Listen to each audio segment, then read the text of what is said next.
यीशु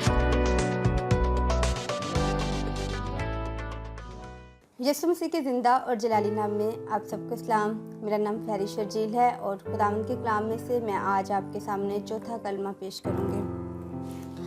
खुदावंद के ज़िंदा और पाक कलाम में से हमें मत्ती रसूल की मार्फत लिखा गया हमारे मसीह खुदावंद का इंजीली बयान, उसका 27वां बाब और उसकी 46वीं आयत में हमें ये कलमा मिलता है, जहाँ पर लिखा है, और तीसरे पहर के करीब यीशु ने बड़ी आवाज़ से चिल्ला कर कहा, एली एली लमा शबक्तनी, यानी ऐ मेरे खुदा तूने मुझे क्यों छोड़ दिया। 7 लिबी कलमात में से चौथा कलमा हमें इंतहाई मुश्किल कलमा दिखाई देता है। कभी कभी इसकी तफसीर करना हमारे लिए मुश्किल हो जाता है। इलाही के लिहाज से इस कलमे को शायद समझना भी हमारे लिए मुश्किल हो जाता है कि यीशु मसीह जो इंसान भी है और वो खुदा भी है, और खुदा और बाप के दरमियान किस तरह से जो जुदाई है वो हुई है। आज हम थोड़ी देर के लिए मुख्तसर तौर पर इस कलमे के बारे में सीखने की और इसको समझने की कोशिश करेंगे। 7 लिबी कलमात में से ये कलमा जो है वो अपनी नोयत के लिहाज से एक ऐसा कलमा है जिसमें यीशु मसीह अपने आसमानी बाप के साथ एक सवाल करते हुए दिखाई देते हैं। जैसा कि हमने पहला कलमा जो देखा था वो अपनी नोयत के लिहाज से शफायती कलमा था, जिसमें यीशु मसीह शफायत करते हुए हमें नज़र आते हैं। लेकिन इस कलमा में यीशु मसीह आसमानी बाप के साथ एक सवाल करते हुए दिखाई देते हैं, और वो उसमें कहते हैं कि ऐ मेरे खुदा तूने मुझे क्यों छोड़ दिया। ये कलमा जाहिर करता है कि खुदा ने जो है वो यीशु मसीह को छोड़ दिया था, और सवाल ये पैदा होता है कि वो छोड़ क्यों दिया गया था। अगर हम बाइबल मुक़द्दस का मुताला करें और मसीह खुदावंद के अल्फाज पर गौर करें जब वो ज़मीन पर थे, तो हमें पता चलता है कि यीशु मसीह ने कहीं पे भी अपनी ज़मीनी खिदमत के दौरान ये नहीं कहा कि बाप ने मुझे छोड़ दिया। उसने हमेशा कहा कि मैं और बाप एक हैं, बाप ने मुझे भेजा है। अगर हम यूहन्ना रसूल की मार्फत लिखा गया इंजीली बयान उसका 8वां बाब और उसकी 29वीं आयत देखें, तो वहाँ पर यीशु मसीह ने कहा है कि जिसने मुझे भेजा है वो मेरे साथ है, उसने मुझे अकेला नहीं छोड़ा। यीशु मसीह ने ज़मीन पर रहते हुए कहा कि बाप ने कभी भी मुझे अकेला नहीं छोड़ा, वो तो हमेशा मेरे साथ है, मैं और बाप एक हैं। और यहाँ पर किस तरह यीशु मसीह ने सलीब पर यह कहा कि ऐ मेरे खुदा तूने मुझे क्यों छोड़ दिया।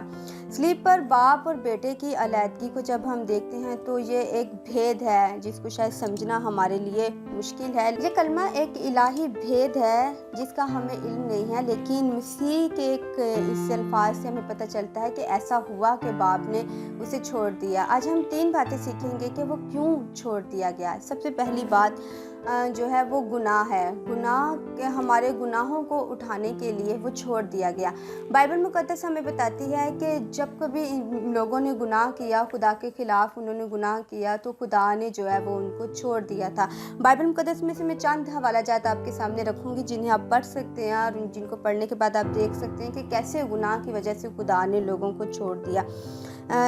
ज़बूर 81 उसकी 11वीं आयत से लेकर 21वीं आयत तक, पहला सैमुएल उसका 28वां बाब उसकी 6ठी और 15वीं आयत, दूसरा तवारीख उसका 30वां बाब और उसकी 37वीं आयत अगर हम पढ़ें तो इन हवालाजात में हमें पता चलता है कि गुनाह की वजह से खुदा ने लोगों को जो है वो छोड़ दिया था, उसकी रफ़ाकत उन लोगों के साथ टूट गई थी। और अमाल की किताब उसका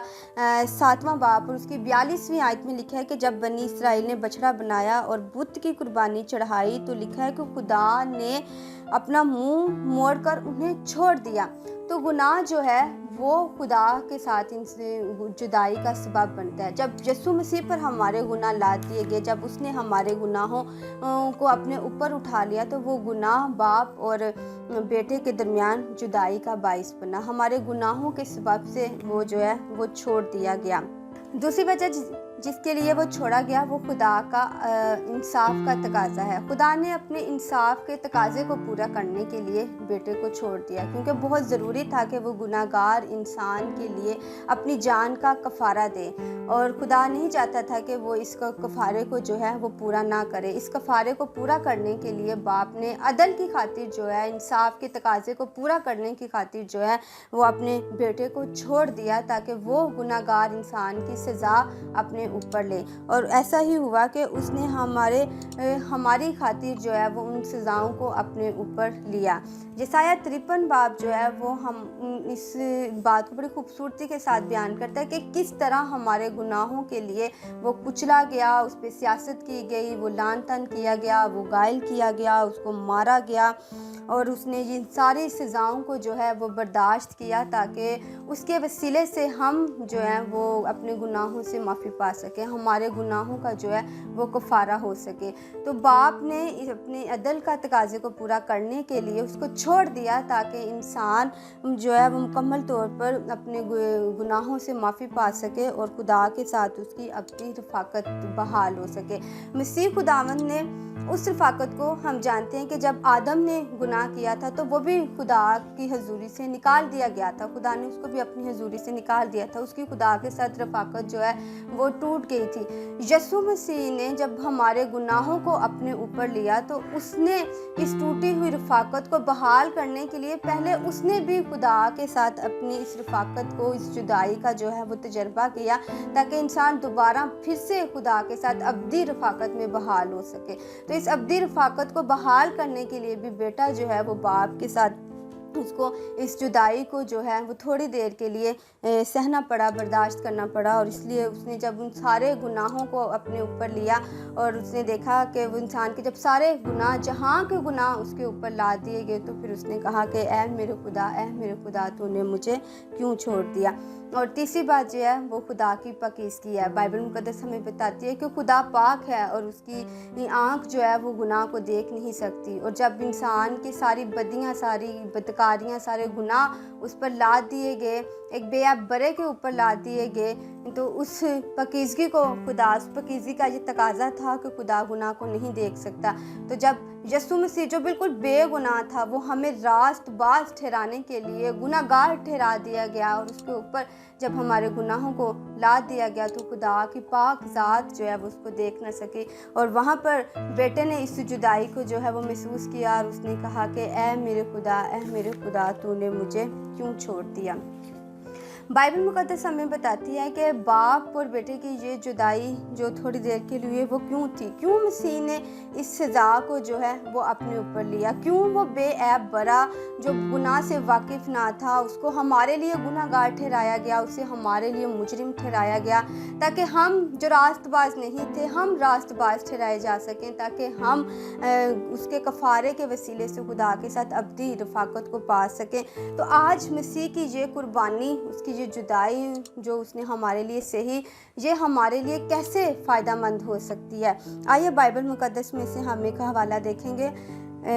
رومیو کے نام مقدس پولس رسول کا خط، اس کا 3 باب اور اس کی 25ویں آیت میں لکھا ہے، خدا نے ایک ایسا کفارہ ٹھہرایا جو ایمان لانے سے فائدہ مند ہوتا ہے۔ آج مسیح کا یہ کفارہ جو اس نے ہمارے گناہوں کے لیے دیا وہ تب ہمارے لیے فائدہ مند ہوگا جب ہم اس پر ایمان لے کر آئیں گے، جب ہم مسیح کی اس قربانی پر ایمان لے کر آئیں گے جو اس نے ہم گناہ گار انسانوں کے لیے دی۔ تو آج اس کلمے کے وسیلے سے جو خیال میں آپ سب کے ساتھ شیئر کرنا چاہتی ہوں وہ یہی ہے کہ یہ قربانی، آج بہت سارے ایسے لوگ ہیں جو اس قربانی سے فیض یاب نہیں ہیں، جو اس سے فائدہ نہیں اٹھا رہے ہیں۔ وہ کہتے ہیں کہ یہ کفارہ جو ہے